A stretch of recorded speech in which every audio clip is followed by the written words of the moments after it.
So Teach for America kind of kept coming on my radar when I was looking for other jobs, and I met a couple people who were Teach for America members, core members, and there were two really exceptional teachers that stood out to me.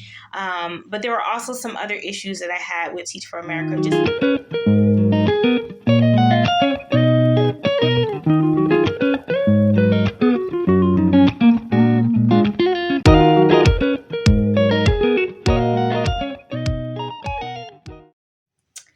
Hello and welcome to my channel. My name is Stephanie, and as you can tell from the title, I will be talking about Teach for America. So, a couple of things that I wanted to talk to you about as you all are going on your Teach for America journey. You might be questioning whether Teach for America is for you. You might be nervous about all of the things that are in the process of beginning to start your teaching career.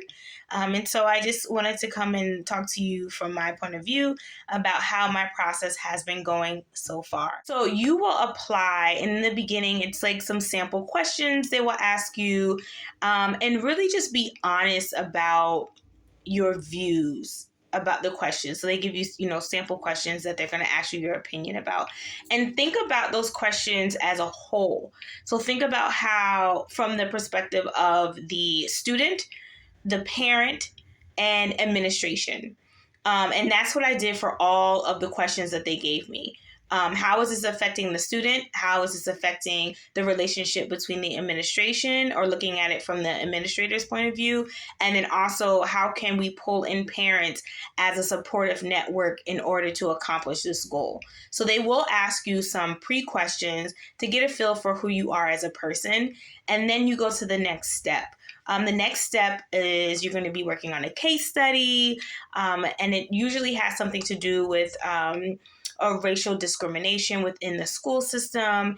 And also, a case study will have many layers. So the first time you go into it, they will give you exactly what you're going to answer. They're going to ask you a few questions that are not listed, right? So they're kind of throwing you some open-ended questions that they want to know kind of just offhand how you would handle certain situations. But those questions are going to be based on the case study that they give you information on. So you're going to have a case study, and you are also going to be asked to prepare a 5-minute lesson. Don't freak out. 5 minutes seems like kind of too short. Like, how do you show that you can teach, or how do you show the lesson within those 5 minutes? The biggest thing they want to see is your personality, right? They want to see that you will be able to engage the students. You can choose any lesson you want. It could be the simplest lesson. You could even teach how to tie a shoe. But the thing that they want to see is that you have a personality, right? Don't be over the top. Like, if you're not an over the top person, don't do that for the interview, because you'll have to kind of keep that. They're going to expect you to be that way. But you do want to have energy, right? You do want to find ways. So maybe your personality is more laid back, but so you want to find ways to use props or use activities in order to engage the students. The interviewer is going to behave as if he is a child, or as if they are a child.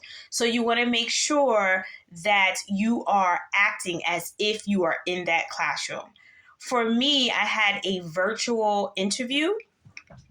So I was able to use my laptop, and I'm sure if you're in person, whatever you need, if you need a projector, whatever equipment you need, you let them know, and you probably can use those things. But for me, I had everything in a PowerPoint presentation. And so you're going to be nervous. So you want to make sure that everything is like in one spot. Okay. Don't try to do too many things. Because like I said, you're going to pretend that person interviewing is a child. And so I was able to use, like I said, my laptop for my interview, and everything I use, I put it in a PowerPoint. So all I had to do was just click the next slide, which actually had the activity. One thing you want to make sure to do, everything that they ask you to include in that lesson, double check to make sure you have it in your slide or whatever you're doing. You want to try to make sure that you list like the objectives where they can see it. Okay, so for me, it was easy. I had a PowerPoint. I just had the objectives up on each slide, like in the corner, so that the interviewer can see, okay, in this activity, this is what the goal is. This is what students should be able to do.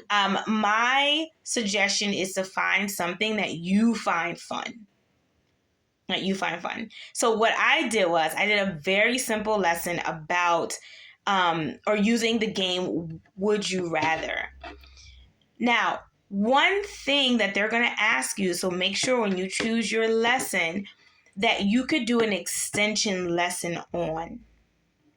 And what I mean by that is, so for my Would You Rather lesson, I was able to say that I would turn that, because we talked about like making decisions, I would be able to turn that into a writing assignment, right, with different categories. So each Would You Rather had a different category. So I'm not going to kind of get into all of what my lesson was, but just giving you advice on whatever you choose to make sure that you would be able to do an extension lesson on that, right? So you would be able to maybe do like a math, or you can extend the English if you're doing English. Just make sure your lesson, because they're going to ask you like, what would you do next? What is the next thing after you've taught this first lesson? So just make sure that you're able to have a connection to something else where you can take that lesson. Add movement. If you're doing elementary school, add movement. So for my Would You Rather lesson, I had two options. If the option was A that they chose, they did this, right? They did a dab. If the option was B, they did a jumping jack. So I made it very simple movement. And that way the students are moving, they're engaged, they're making decisions. And then afterwards they talked about why they had a question and asking period, why they chose it. It was engaging the students in conversation. The interviewer was very impressed that I had movement, I had visuals, I had all of the objectives on each slide, so that if anyone comes into the room, they can see exactly what is being taught. Okay, make sure you have whatever your personality is, that it stands out. They want to know how you are going to be in front of the room. Looking at your lesson plan, it doesn't have to be how a teacher's lesson plan would be, because that's why you're coming to Teach for America, is to learn that. And you're going to be going through your teacher program the year that you start teaching. So don't be obsessed with like, is this correct? Is this how a teacher would do? Just make sure it's fun and you include everything that they ask. The objective, what grade are you teaching? Make sure you add some type of movement if it's elementary school. For me, I also added call and response, right? So make sure that you are doing, I say something, student says something, and then we say it together. Okay, I, you, we. Okay, that will be very important. They want to make sure that the students are always engaged and there's not a lot of teacher talk. Students should be talking a lot. Okay, so one thing you want to think about, you might want to do a turn and talk, right? Maybe you ask a question and you have two people say, okay, now turn to your neighbor and ask your neighbor, such and such and such, and then your neighbor answers. So you want to have that. Make sure the students are interacting with each other and with you, and that with you would be the call and response. So you'll start to notice that they will give you everything that they want to add in there, but make sure you do it, okay? And smile, have a good time. Being nervous is a part of it, but try not to be too nervous, especially if you're doing virtual. I feel like virtual, it was just like, I just saw my screen, which was very helpful. So I was able just to kind of, read through my screen. I had it listed. Another thing, during your interview, you will have to talk about your case study. You will have to present your case study. Each semester is different as far as the interview process. So for me, it was, like I said, it was virtual. So once again, I was able to do it on PowerPoint. I did not have to share it with my interviewer. So it just made it less nerve-wracking.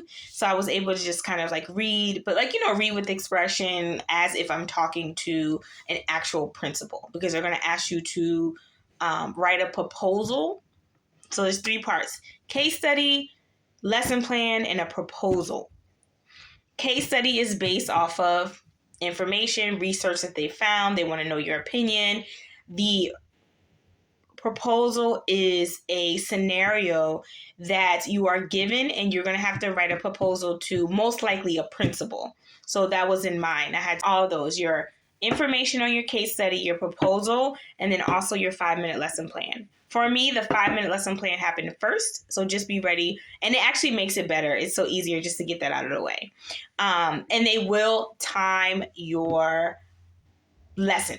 So you have 5 minutes. Like, that's it.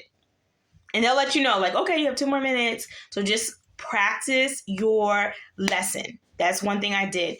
Just say it out loud, put a timer on, practice. You get 1 minute to set up. But like I said, I had a PowerPoint, so everything was already set up.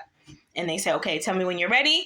I said, I'm ready. And I started. Hello, class. How are you? Good morning. Okay, this is what we're going to do today. Remember, and it's also a good thing, too, if you act as if maybe it was a lesson prior to. Okay, remember last class we talked about nouns, and today we're going to talk about how verbs affect nouns, or something like that, right? So just kind of like make it continuous, and then when you end, they want to see how you wrap it up. How do you end that class? Maybe talk about, get the kids excited about what they're going to learn next time. Okay, so just make sure that you're including all of that so they can see how you would they actually are looking for, are you able to be teachable, right? So you're not going to be perfect. You're not a teacher yet. But are you teachable? Do you have potential in order to, like, once you do learn the strategies, to have a lesson that's engaging, fun, and able to be understood by the students. So that's pretty much my experience. It's been great. And once you get in, once all those things are done, they accept you. It doesn't stop. The work doesn't stop there. And so it kind of becomes a little fast paced. You know, you start to say where you want to work. Then they let you know where you get accepted, what state you're going to be moving to. And then you kind of get connected to your state, your onboarding coordinator. So it's a person who's like basically in charge of you, about 3 people, and they help you through the process, right? So you're not doing this alone. The onboarding coordinator is helping you through the process once you get accepted and once you find out where you're going. Okay, and they help you with your resume. You have to redo your resume. You have to do a hiring profile, a professional picture, but you don't have to pay for it. You can just do it in your home. And then there's a couple of things that you have to sign, like a commitment survey.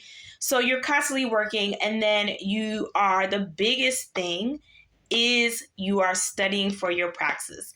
They are going to want you to try to practice. They don't want you to try to pass the praxis before you even go through the hiring process with the schools. So my biggest thing would be, once you know that you got accepted, start to take the practice test for the praxis, so you know where you stand as far as your subject and understanding the subject. The earlier you start, the better you feel, like less anxious about having all the things done before you go ahead and move to your new state. So that is all I have for you today. Just remember, do your best, have a good time, enjoy what you're doing. Each step of the way, you are working towards making a big difference in a child's life and also a community's life. So just enjoy every step. Try not to stress too much. Take every day, one day at a time. And I'll see you on the next video.